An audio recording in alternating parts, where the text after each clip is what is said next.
Hi! Check this out. Look at this house behind me. Hard to believe we've come this far. I think this is our 42nd day? Jim's nodding behind the camera. Our 42nd day of construction, and I decided that we thought it would be cool to bring you in from the owner's entry in the back, so that we kind of mimic what it would be like to come home to this house and where everything's located. So it's come a long way, and let's check it out. So this is the alleyway here. All of these lots that we'll be building on are alley fed. There's four different house plans in this collection. 2 have attached garages and 2 have detached. And so this one is attached, obviously. So as you come in with me, look, there's a light. Garage door is coming this week. We have a fun idea for this garage space that we're going to activate once the home is complete. So I'm excited to tell you more about that. But right now, look, it's a tankless water heater. How fun is that? Beautiful railing trim detail carried all the way in to the garage. And that guy is second to none. Come on in. So this is the family entry.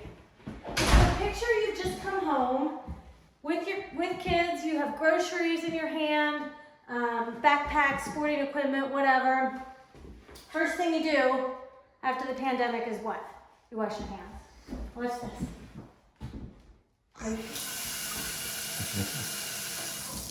I never even touched it. We're super excited about this. I mean, these are kind of old news, but they're still cool, right? I always feel like a Jedi when I use them. This is a beautiful built-in, as you can see. What you don't see is the glass tile that we're waiting on to be installed because material delays, because it's building in 2021, post-pandemic and crazy market. So that'll be something to look forward to. We're excited when that comes in. We have a washer and dryer here. We have a gas dryer. We're not sure why. Sometimes when you're building, selections get made, and my fairy godbuilder, Kevin, the other day said, "Why did you choose a gas dryer?" And I said, "I didn't, and I don't know, but I'm putting it in." So I'll find out more about that. Gas washer dryer, stackable. It's black. It's going to go great with this black matte fixture here and these knobs here, and then a refrigerator here, which I also am waiting on. Again, really hard to get appliances right now, so everybody's doing their best. And it's good to keep that in mind, right? I sometimes throw a temper tantrum here when I hear that things are delayed. It's true, I do. And then I try to repeat grace for me, grace for them, grace for everyone, because it's a tough market right now. This is the entry into the courtyard. The landscaper has created this flat area for me, and this is the prep for the pavers and the artificial turf that's going to go down. And we had the deck guys go ahead and set these stairs. We ran them straight down. We had a couple discussions about whether to do a landing, run them to the right or the left, but ultimately straight down creates more interesting pockets of space within this patio area. And I didn't have enough impervious surface to pour anything here. So again, we're counting the pavers, the 2x3 pavers, and not the AstroTurf. It'll be like 2 to 3 inches between each paver, which will create this kind of cool, modern, maybe mid-century vibe patio area. One really cool feature is, can you get up there to the outlet? So that's an outlet there because we are going to hang some fairy market lights between the 2 spaces and back and forth, because they make me really happy. So I'm super excited about creating a courtyard feel there. Okay, come inside. So again, we're coming into this home. Somebody's washing their hands. Everybody's putting their bags and shoes and whatever away. And then we're coming here. Somebody usually has to go to the bathroom. I'm not going to demonstrate that. But somebody can wash their hands here. And this is a beautiful, I included a picture of this wall on my Instagram stories. And my friend Gretchen Matheson, who's a photographer, brilliant photographer, who takes all my family photos, and she said, "I think one of your tiles is white and it's supposed to be black. And then she couldn't find it, and then she sent me a picture and she found it, and it's right here. And I'm showing you because building a home is an imperfect science. No matter how many eyes are on it, you always find that one white little tile that should be black. So we're gonna leave it because that's how home building goes. And that's, I think, the personality of this home asserting itself. So I'm okay with that. Nothing's perfect. Come on in here. Look at these lights, y'all. I'm gonna tell a story on myself. These beautiful lights hung at different heights with the electricians. I knew about these in one part of my brain when we picked out the selections for this home, but I didn't think ahead enough to tell the electricians that I'd need 3 different electrical pre-wires. So they were gracious with me and cut them all in so we could hang these right where I wanted them. And I even wanted it lined up with the midline of this window because of the sight line when you come into the front door. So again, lots of adjustment. At trim outs at this phase, you kind of, I think all my sins became apparent. I had a really rough day on Friday, kind of reckoning with all the things I wish I would have gotten right the first time because it created more work. But this is how home building goes. So I want this to be a truly transparent, authentic space. So I'm just going to tell all the stories on myself. So you know what, even a team of people hyper focused and moving hyper fast, what we go through and what's normal and typical. So, because building a home in 42 days to this stage is not typical. But look at this island. Couple fun additions. Matte black faucet. Again. Oh, I moved too fast. I'm a Jedi. I love this faucet. I love the oversized brass pendants here. You can see on the angle that we have these beautiful sort of, I like to call them earring lights here and here, and this pain in the neck. I love a pot filler. Listen, I'm half Italian, my mom's full Italian. I make a lot of pasta. I make it from scratch. A pot filler would be a huge addition in my next home, but oh my God, placing this thing was like an AP calculus test that you didn't know you had to study for. It was rough, but we got it. Look at it. Woo! And I'm not going to demonstrate it because there's nothing there. These are the wall cabinets. We got our microwave and our look, it's Wi-Fi connected. Our oven. So there's lots of features there that we can explore and talk about. I have a friend who's a chef who I think would really like to get his hands on this kitchen. So maybe look for that as a demonstration once the home's complete. Shout out to Chef Jesse. This is our pantry here. And the cooktop's in there. Oh, the dishwasher. We got a dishwasher. And the dishwasher location is super important to people. You kind of have to try on the kitchen and the island and make sure when you're rinsing dishes that they go right here to your left, and then the trash goes to your right. And again, that sequence that we've talked about with the kids and having access to their cups and plates and utensils here, so that if you're a parent at home working and they're trying to get something to eat, a snack or something, they have access to things that they need here, and they can serve themselves at this table. They can take their plates over here, wave in front of this, which is fun, rinse off their plates and put them in the dishwasher here. So again, how does the home help us facilitate more caregiving so that we're not overburdened and the kids are empowered more?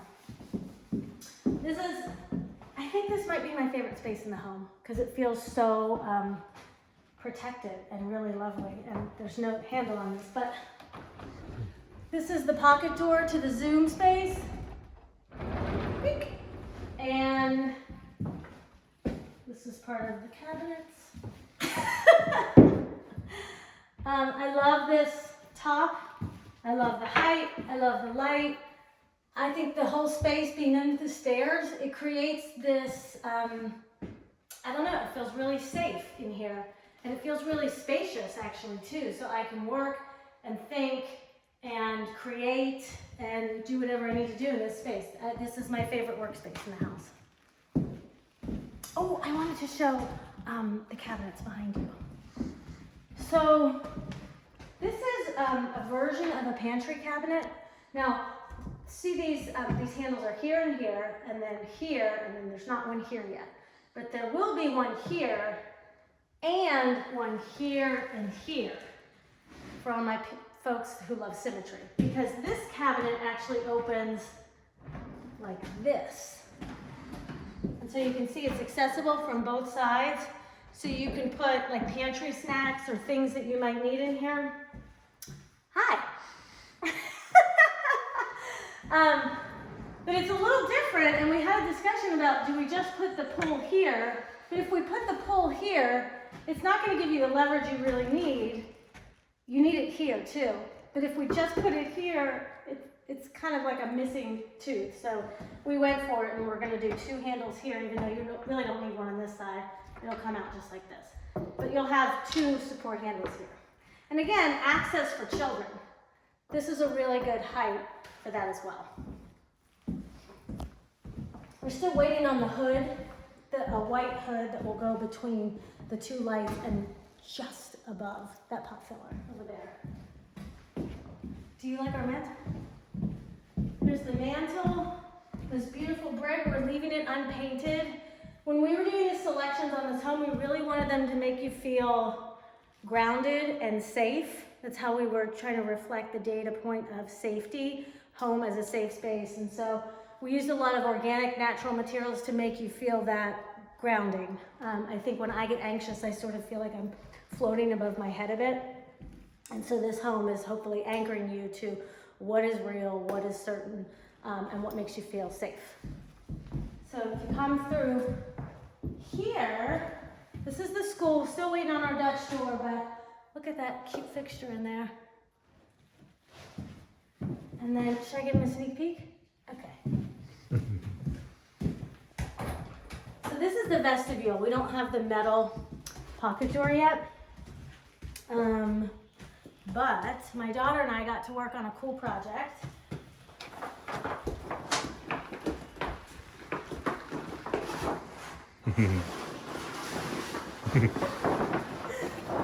The tiles spell out, oh hey. So the home kind of welcomes you in. I think we're still celebrating the small moments, like having someone come into our home for the first time again. And so the home is sort of like, oh hey, like we get to do this again. I think it's about celebrating the small victories of surviving something like a quarantine and a pandemic, and doing it in a way that was manageable and hopefully safe, but also celebrating all the things we can do now. So I wanted the home to be a celebration as well as like feel like a big hug. So I think Dolan Group knows that better than anyone, and this plan reflects things I never even articulated, but they intuited and brought it to the space. The whole space kind of hugs around itself, which I love. You want to shut that?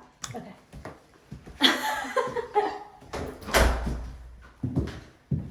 This is the guest suite. The shower's almost done. We're going to have a little fridge here. If you come in through this space, you can see the floors actually. This floor, I want to talk about it for a second. This is LVP. It's luxury vinyl plank. It is not real hardwood. Now, as a conscious decision, this is the stuff they use in hospitals actually on floors for ease of cleaning and sanitation. And so we decided these would be a great addition to this home, and we'll use them almost entirely throughout the first floor, right? I think they're everywhere. Yeah. Because we got several questions about whether they were in the wet areas, and yes, they are. And we could put them in here, which gives you a long, clean, uninterrupted floor space. Makes the space feel bigger if you're not breaking up all different flooring types. And it's kind of nice to put it all the way in here. Again, that anchoring of a natural space and this wood, this picture of wood, really, and that feeling of being grounded to a space by something that's real. This is the Vanity here, obviously, really cute fixture, mixing the matte black and the brass with the white and the wood and the natural textures. You'll see this throughout, the aesthetics sort of starting to come to life. And then matte black fixtures here, classic white subway tile on a brick pattern. Can't get better than that, right? It's like the little black dress of bathrooms. How about that light fixture though? I'm not sure we fully appreciated that. Let's go upstairs. And actually, my shoes match the aesthetic.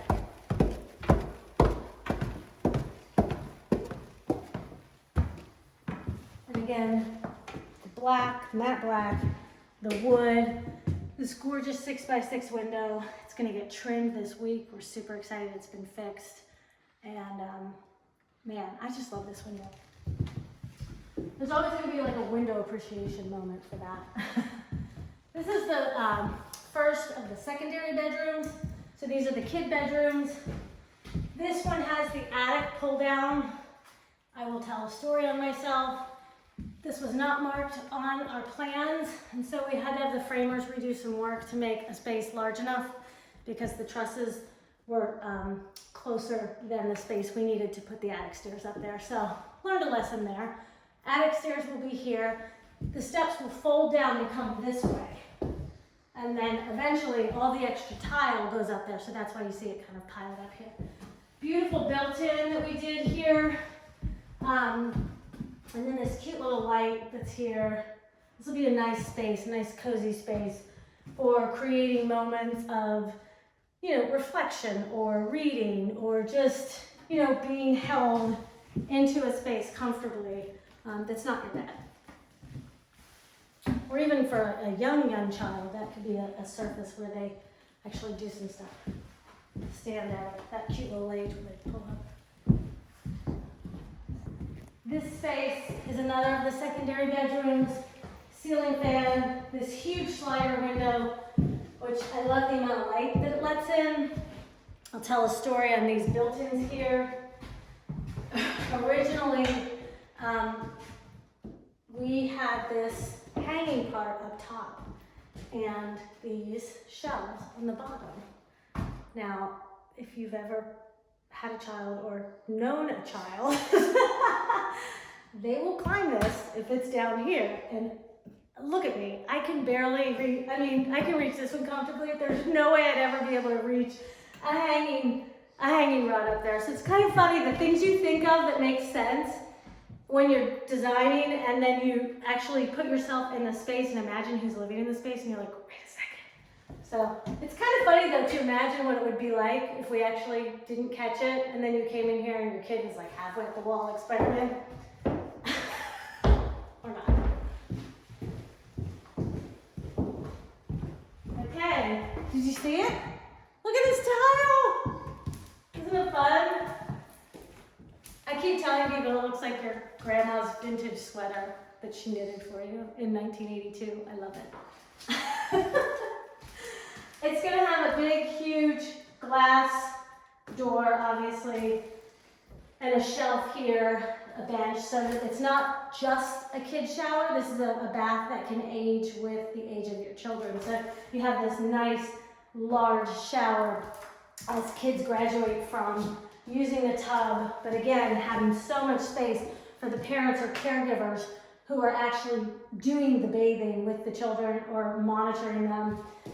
You have ample space to sit, a lot of space to have conversations with each other while your kids are, you know, taking care of themselves at night, and actually finish a conversation with your spouse or your partner.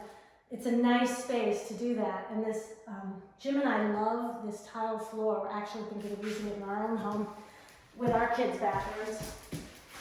It's kind of like a gray brick. It's this tumbled edge to it, and it almost looks like a cobblestone. It's really beautiful, and it has grays and beiges and whites in it. It's really pretty. How pretty is this? Speaking of pretty, I love this sink. I love these fixtures, old school. new school kind of marriage. Lights are up here. We will hang a mirror here. We didn't have anybody do the plate mirrors. We'll actually have the model merchandisers, designers, Rustic Charm do those after. A little bit more bespoke that way, I think. And then our work from home office space, our second. This is the one that was previously from 1975. Again, pocket doors. Because it was from 1975. The electricians asked me why I said that. I was like, because when you work from home in 1975, you didn't need an outlet.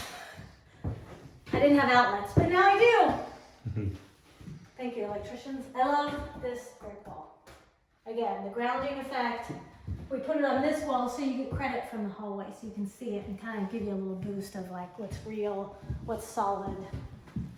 Nice earthy elements. This is the primary suite. It's beautiful light fixture. I love this natural element of rope and brass. It's really elegant, but it's not frail. It's dressy, it's pretty. And it goes beautifully with these second try trim strands. Second try for the win. These will be stained a clear stain. Again, to highlight an organic element that brings you down into peaceful rest, hopefully. Right here where the headboard will be. I mentioned earlier that I felt like this home and Dahlin Group did such a great job of sort of anchoring the space around itself almost and creating this sort of hug of protection from beautifully designed spaces. And this is one of my favorites actually. So you're in the primary suite. Imagine you have people coming over, or you need to get something done in here. Maybe you're folding clothes or something, I don't know. But you need to get something done in your room, and your kids are playing down here, and you can see them right here in this space and have access to them through the sound of your voice, even if some kids are anxious when parents are away or doing things, but you often need to do things while your kids want to play all day. So I love this connection of space. I didn't fully appreciate it until I imagined myself being here and having a conversation with kids who are playing. So I think that's just genius, Dahlin Group. I know you imagine that moment. Now I'm going to take you to a space that's driving me crazy. This is the primary bath. And this has just been a lot of moving pieces that a builder, maybe a construction superintendent with more experience would know how to layer the critical path of materials a little better. But it's been really difficult to bring this bathroom together. It doesn't look so difficult, but I'll point some things out. I think I pointed out in an earlier video, we had to move these fixtures because when we put the cabinets in, the center line of the cabinets wasn't matching up with them. And that would drive a symmetrical person crazy, like me. So we had to move them. The cabinets are pretty shallow. We wanted this effect of like a furniture style cabinet. But the plumbing doesn't fit. The P-trap does not fit under. So Jim, who's behind the camera, my husband, who used to be a carpenter in San Francisco, cut these little boxes, fit these little boxes out of cabinet material that'll go underneath here. And so you won't see them, but you will, it'll allow the plumbing fixtures to be installed correctly. I think this is one area where sometimes the look gets ahead of the function and how, like we'll see a picture on Pinterest and be like, we can do that. And then I don't have the vision to talk it through all the steps of why it needs to be choreographed just so. And so we hit this one, you know, some mistakes you just take right between the eyes. And I think I've taken this one between the eyes maybe 4 or 5 times. We're still waiting on the quartz walls. We're doing quartz walls instead of tile. We did that to reduce the amount of materials in the grout lines. It gives it a much cleaner look. It's easier to clean. Again, trying to reflect some ease of use to the homeowner. But the walls are taking a little longer, and the shower doors on top of it, which is a really pretty shower door, which is going to take a little extra time. But hey, let's celebrate something great, right? These light fixtures, electricians, I love the height. I said, they're like little earrings. And they were like, but they're not centered. And I was like, it's okay. This one goes here, this one goes in the middle, and this one goes here. Then the mirrors will go here. And then my husband was like, but they won't, but then it'll be offset on. I said, that's okay, we're gonna put a vase here and something pretty and tall. So that this picture stands on its own, but the whole thing makes sense. It's not this line to this line. This picture, and this picture. You love things in thirds, so picture it in thirds and it all makes sense. I don't know if you can see inside this closet, but there's 3 different hanging spaces. So you have long hanging and 2 short hanging, and then a shelf above. There's sweater boxes here, 5 different cavities, and then the top. And then here for smaller items, handbags, accessories, sunglasses, even just pictures of things that mean or something meaningful to you. I love a space in the closet that pays tribute to, I don't know, something private, something that's all your own. So I wanted to create spaces for someone to put that on the side. So here's my pitch to you to ask you to subscribe. There's a space in this home I haven't showed in any of these videos. And if you subscribe to our YouTube channel and comment below, I will send you a bonus video of this next space. But for the rest of you, you don't get to see it.